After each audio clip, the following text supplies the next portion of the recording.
Welcome to this segment of Soul, Silence, and Sound. This is brought to you by BeSimply.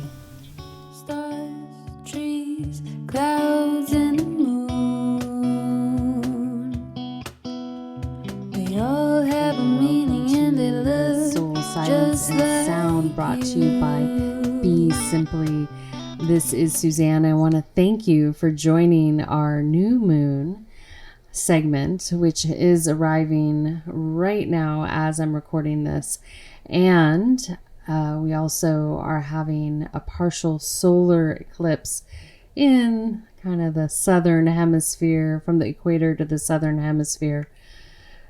In addition, we have the arrival of our lost moon, our second moon, that supposedly is only going to be around for a couple months. We'll see. So I want to share with all of you that this moon marks the official entry into fall and spring by lunar account. And when we put aside the Gregorian calendar and even the Julian calendar, all those aside, we have moons to work with. So this is where you can start feeling into your ecosystem, where you're at. Is it feeling like fall? Is it feeling like spring? And if it's, delayed, it might be shifting a little bit for you where you are. And it'll also be unique to the ecosystem that you live in. This is really important as we, as a collective consciousness, reclaim our natural rhythms as we flow into the future. Also, I like to point this out because a lot of focus gets put at the quote-unquote equinoxes, and even in the tribal situations that I'm familiar with and some of the leaders I am close with, they only work with the moon. They do not work with the calendar. So I just say that because oftentimes what happens is a lot of attention, just like in mainstream media or social media, is diverted, and your energy is precious. So your attention is diverted to something that is actually not in rhythm with our natural harmony.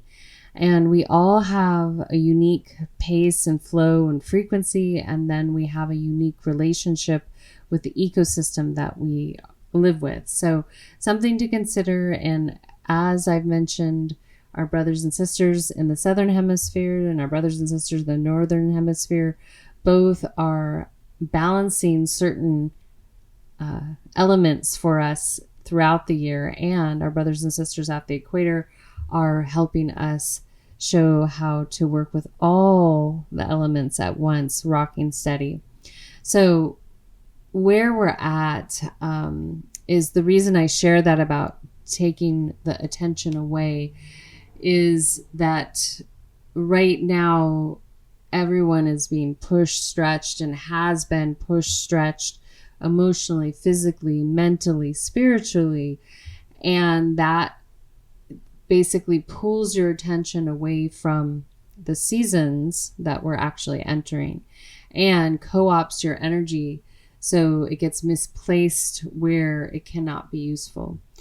And right now is a perfect example with the devastation that has struck the southeastern quadrant of North American continent. And I know there's other locations around the world that are suffering and have been suffering. My heart goes out to each and every one of you.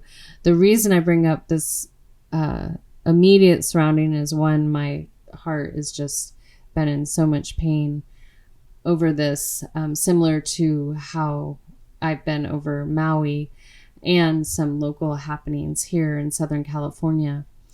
And the overall arching theme to all these unexplainable incidences, I will call them, is that we are being faced with that we as humanity are the ones to troubleshoot and develop and emerge new industries to handle these things. It's become really obvious that bureaucracy cannot handle emergency relief, and for whatever reason, I'm waiting. I'm all ears to understand why they have denied helping their people. I will leave it at that. So what this means on this moon is that for each and every one of you, I encourage you to think about how you're ready to step in and reclaim your freedom to assist others, because the main thing that we're here to do is to be of service of one another. We are here to help out our local communities, and then if we are able, we can help out the communities nearby, and then, ripple out from there. And right now we're a global community, and it's very easy through digital means to understand what's going on. And we have friends and family all over that it's really easy to hear what's going on, irregardless of what's being curated through MSN and social media from a big tech standpoint. So this is that watershed moment for humanity. And I've said it many times in these broadcasts that we are the ones we're waiting for. And bit by bit, these things will be subtracted because they don't make sense to be held in people's hands that don't have the capacity to do this type of job. And so I will tell this with my clients when I work on them one-on-one, especially in relationships, that if no matter how bad you want a relationship to work with another person, whether it's romantic, professional, friendship, if they do not have the capacity to meet you where you're at, you are wasting your precious energy trying to convince them otherwise. And they probably feel the same about you.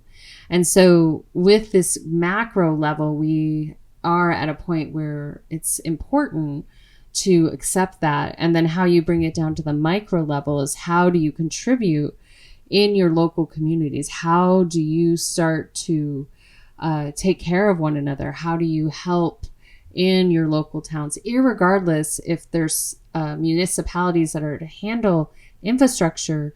You can still contribute to those locations and handle a lot of things that maybe are stuck in red tape, and life goes on and keeps moving. I remember years back, a friend of mine is a big service activist up in Venice, and he was very successful at doing a lot of things for Venice proper, through service and through community engagement and the proper channels through the municipalities. And so this is what it's going to take. So for those entrepreneurs out there, I would say it's a great time to think ahead and to develop new businesses that can respond, and also go through the channels that you're allowed to respond. That's the only other thing that we're meeting. But I feel confident as we really reclaim our divine right to be of service to one another. As we reclaim that, this will all start to reorganize, but it does require your effort. These aren't things that just pop out of thin air. You have to place effort towards it. So this new moon is reminding you of that. And that is also the significance of the second moon. This is ancient wisdom that's coming in. It's these cosmic bodies that we look up at are a reflective mirror, almost a reflection from a deep ocean that's in and around us. And so we are being reminded, and these remembrances that are happening aren't necessarily going to be written down anywhere. They are something that's deeply embedded in you, each and every one of you, and they're unique to you.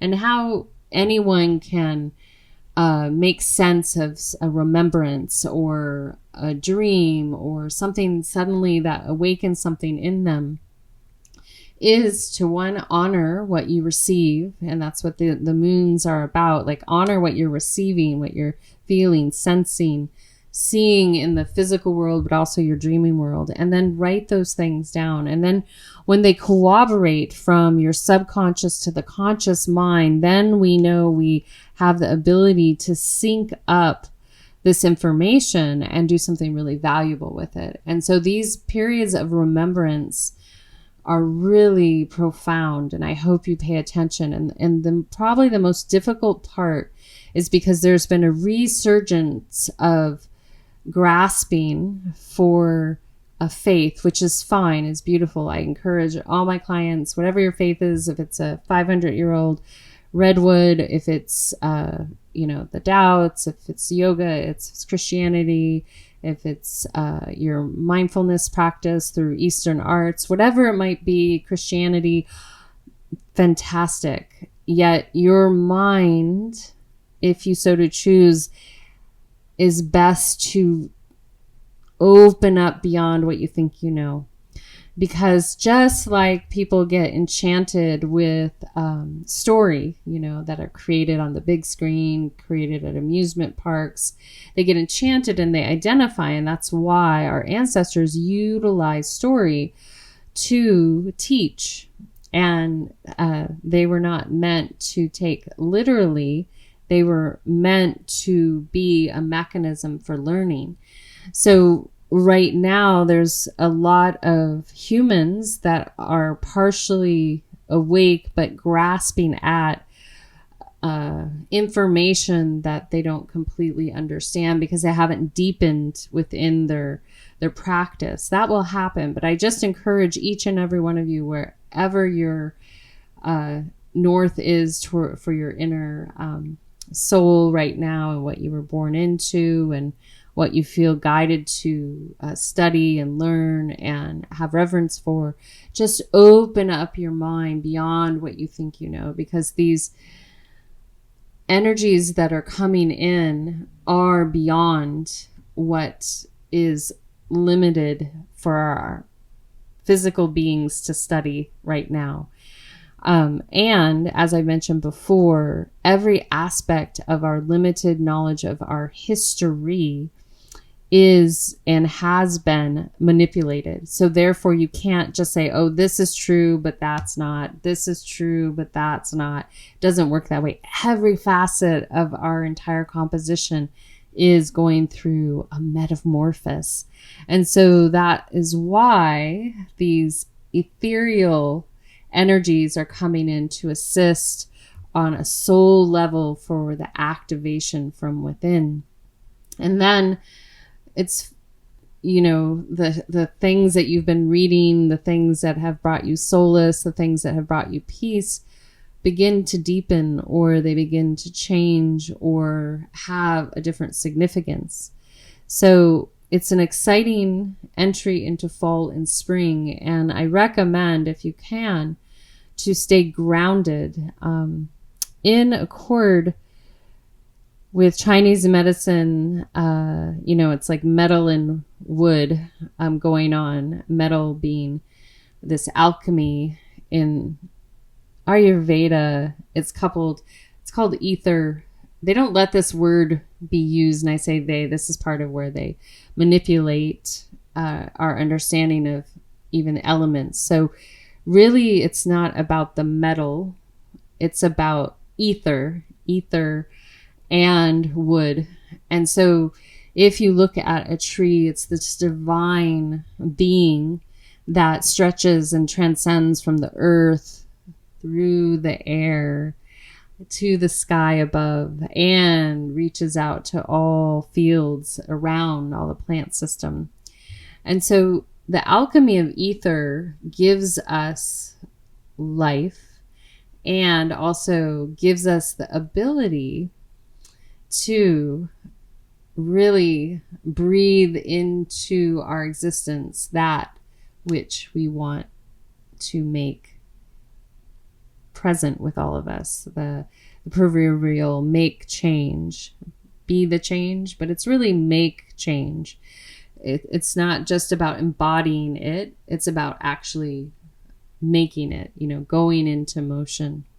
So during this fall season, I encourage you all to sit with the energy of your lungs and the energy of ether and your voice and your capacity to really pay attention to the emotions that get stirred up, which are grief, but pay attention to your words and utilize that energy of the ether to speak into existence that which you're ready to experience in the world around you.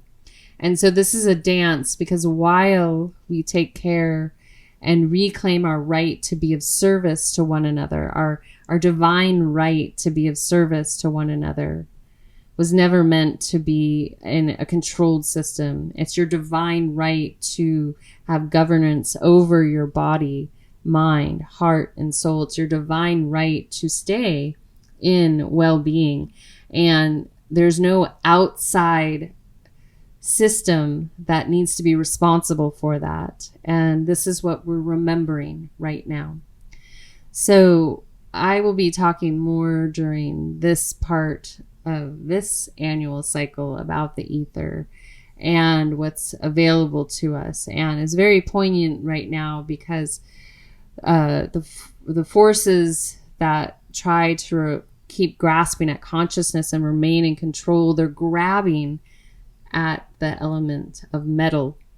They're grabbing at the physical thing that's part of the earth. But really, the true alchemy is understanding the ether. And as I will always say, there are no shortcuts. There's no biohacking. There's none of that. Zero, zilch. You will still have to go back to kindergarten, even if you make your way all the way through your PhD and MD, because these things are accumulated and stored in your soul. And so each one of you as evolving at a different rate and also have the destiny of a different existence. And so people that are trying to hack that you can't hack your soul. You can tend to it, but you can't hack it. So for those people out there that think they need to control the earth and control the elements, this is your come to Jesus moment. And for the rest of you that are beautiful humans doing your best, this is your moment to reclaim your divine right to be of service with yourself and one another. You know, self-reliance is important, but we have to reclaim all of that, and society will reorganize from there. Also, what's happening for our brothers and sisters in the Southern Hemisphere is patience. And this aspect of being patient is how you can assist all of us by holding that field like a solid mountain. And the reason this is so important is because during these two seasons, spring and summer, energies flare. It's very easy for the electromagnetic system to get jostled. And because we're coming off of thousands of years of ancestral trauma in beds, that's why these old calendars have chosen to utilize those equinoxes to grasp at your biofield and jostle it before you anchor into the season, which occurs at the moons, which is right now. So, simply put, anchor into that earth energy that we were just in. Really, if you are down south, I encourage you to practice patience, be aware of your emotions, and reclaim your right to be of service with a samurai approach. And for our brothers and sisters here in the Northern Hemisphere, I encourage you to start to dance with ether. And the ether can be found in those swirling leaves, and also is reminiscent of the energy of joy. When we get in the habit of releasing our grief, which many of us are feeling right now, you can bring forth joy. And the joy is brought forth when we are of service to others. It washes away the trauma It gives us a sense of purpose. And when I speak of the joy, it's not inappropriate joy when there are very sobering moments, but it's a divine spirit that runs in and out of all of us. And when we are in harmony with that alchemy, many miracles take place. So as we go into this meditation, I welcome you just to allow my words to wash over you, let them fall like the leaves to the earth, and then let the energies that are ready to support you rise up like those seedlings from the moist soil. And then bring yourself into an upright seated position. And then dropping your shoulders down once you're there. And then bringing your breath gently up into your heart. And exhale out.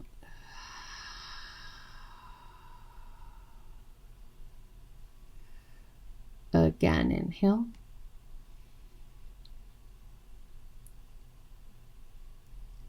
And exhale.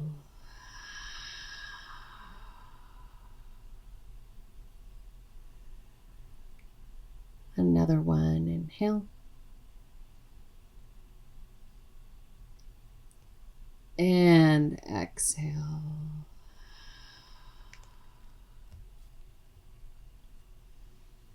And as you continue to breathe in and out, I welcome you to follow your natural breathing pattern. I welcome you to bring your eyes to a focal point down in front of you, soft gaze, and allow your breath to be your mantra.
gently from there, I welcome you to gently lean back and recline or move fully into Shavasana, a prone position on your back with your palms facing upward as we transition into receiving sound. As you settle in, just take a nice gentle breath into the heart and out. Again, inhale.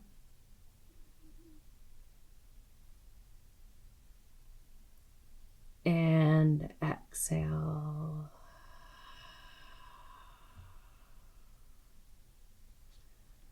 And one more inhale. And exhale. And then continue to follow your natural breathing pattern.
Anondo ane ai, ane ane ano ane ai, ane ane ram, ane ane ram. Adondo ane je ai, ane ane ado ane ai, ane ane ane ane adondo ane alam, ane ane ano ane ai, ane ane ane ane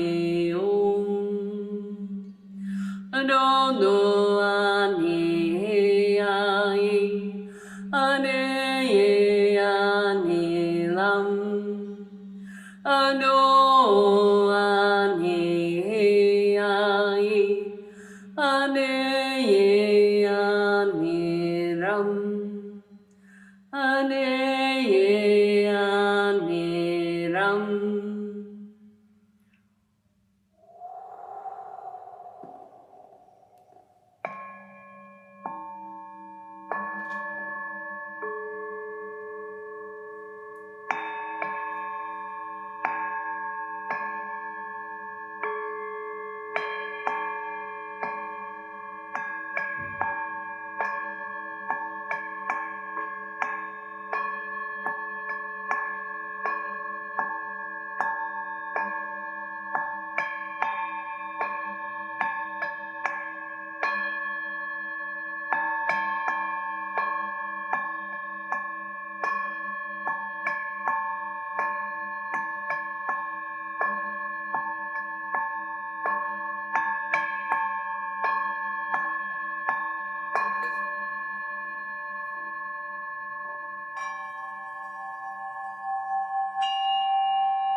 Taking a soft, gentle breath in and out of your heart center. Gently breathing in and out.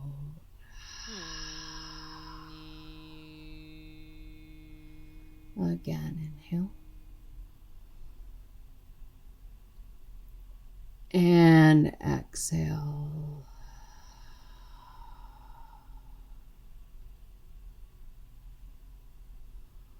One more inhale. And exhale.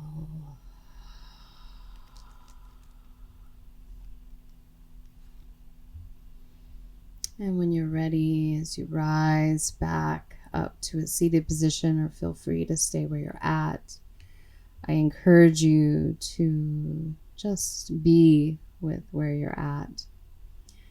And as you move beyond this moment, I want to remind each and every one of you that within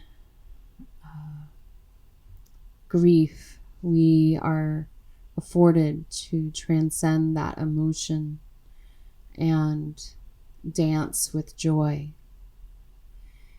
And that understanding is where the ether creates something that's so unexplainable. And within the dance of feeling frustration and anger, we have the opportunity to transcend that emotion into patience. And what this yields each and every one of us, it allows us to bring the divine, the peace and the compassion and the love and the kindness of the divine to the moments where we all want to crumble. And it allows us to bring that energy to the moments where we want to celebrate. Simultaneously, that secret sauce of patience allows us to no longer rely on a predator approach to handling any and all conflict. So I want to thank you all for being here in this moment. I want to thank Kadri Scott, Random Rab, Dante Marino for doing their part. We're going to exit with a song called River by Kadri Scott. And a special shout out for all the communities that have been simultaneously and consecutively throughout these past many years brought to their knees in unexplainable incidences. My heart goes out to you, and I will be posting on my Linktree some additional organizations where you can give help to places in the southeast region of North America where you can still assist in Hawaii. And I will keep updating that. If you scroll down, I have a helping others section. And these are vetted hand to hand, human to human. That's the best thing to do in these moments, because then you know where it's going and it can be immediately accessed. Venmo is a great way. Maui taught us that, and they still need a lot of support too, and all hands on deck in the Southeast in the rescues, and eventually when we get to the rebuild. All right. I love you all. Until next time, this is Suzanne signing out with a full heart, a soft gaze, a deep bow, and a namaste. Be simply.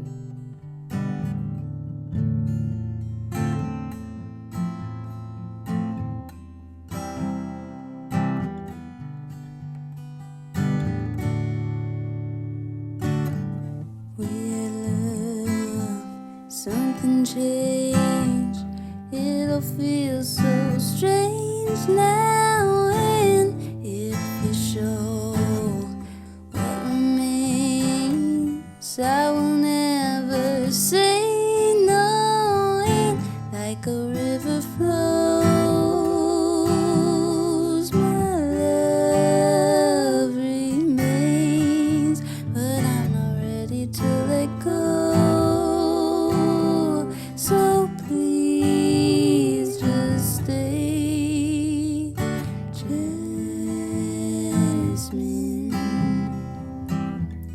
Warm air and cinnamon and wood burning. Children laughing and people passing, the world spins. Just stand still. There was love, watch it fade.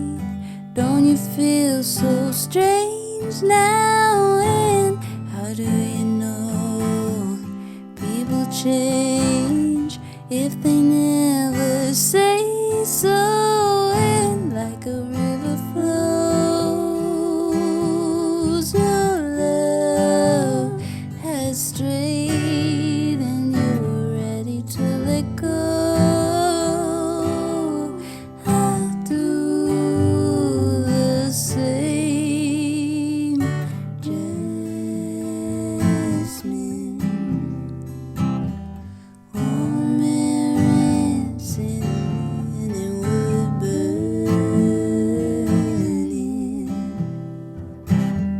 Children laughing and people passing, the world spins, and we just stand still.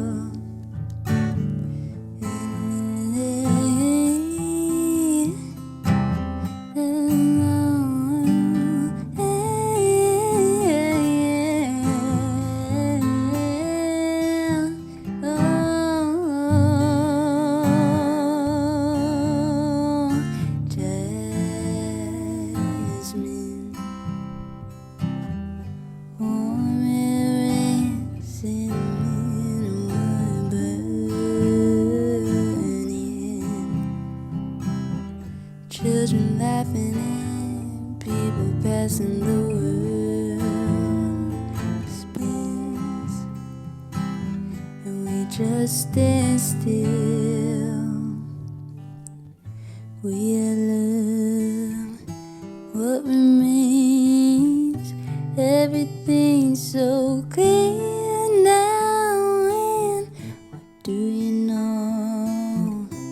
People change, but they never say